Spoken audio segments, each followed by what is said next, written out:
Haifa attack ने साबित कर दिया है कि इजराइल और हिजबुल्लाह का युद्ध फंस चुका है। हाइफा अटैक ने बता दिया है कि ये युद्ध अब एक तरफा नहीं रहा। गारंटी पूरी है कि ये जंग लंबी चलेगी। हाइफा अटैक ने बता दिया है कि हिजबुल्लाह सुपर एक्टिव है और उसकी ड्रोन पावर से लेकर रॉकेट वाले अटैक में कोई कमी नहीं आई है, ना आएगी।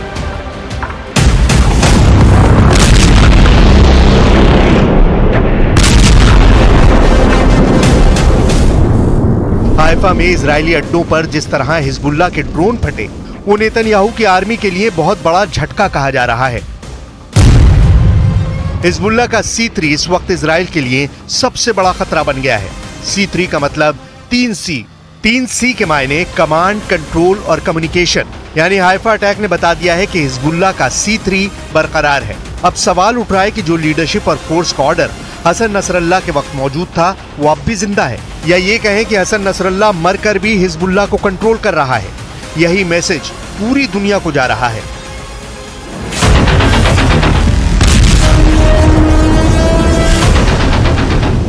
हिजबुल्लाह को बैरूत से अब भी ऑर्डर मिल रहा है, इसमें कोई शक नहीं। ना ही उसकी कोई कम्युनिकेशन लाइन टूटी है। उसके हथियारों ने अब भी इजराइल को अपने टारगेट पर लिया हुआ है।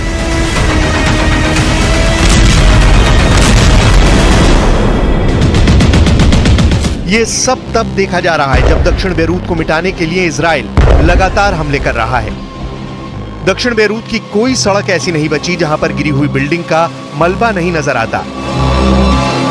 लेबनान में इजराइल की बमबारी से 2300 से ज्यादा लोग मारे जा चुके हैं, जबकि घायलों की तादाद 11,000 पहुंच चुकी है। बैरूत ने पिछले कुछ दिनों से जिस तरीके की बमबारी देखी है, उससे लगता था कि दहिया इलाके से हिजबुल्लाह को काफी नुकसान पहुंचा है। लेकिन अब हाइफा पर अटैक करके हिजबुल्लाह ने बता दिया है कि वो अब भी इस युद्ध में बराबर हमले करने की ताकत रखता है। हिजबुल्लाह का कोई हेडक्वार्टर नहीं है, हिजबुल्लाह का कोई बड़ा कमांडर सामने नहीं है, लेकिन फिर भी हिजबुल्लाह के हमले इस्राइल पर तेज हो रहे हैं।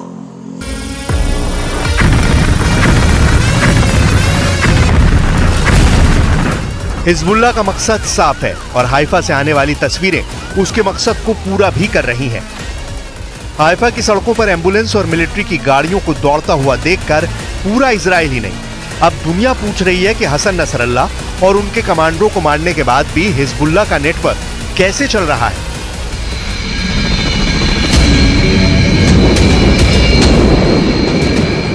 हेलीकॉप्टर से घायल इजरायली सैनिकों को एयरलिफ्ट करने की तस्वीर पूरी दुनिया में वायरल हो रही है। हिजबुल्लाह के पास एयरफोर्स नहीं है, लेकिन वो ड्रोन से हमले करके ये बताना चाहता है कि वो इजराइल को बराबर का जवाब देना चाहता है।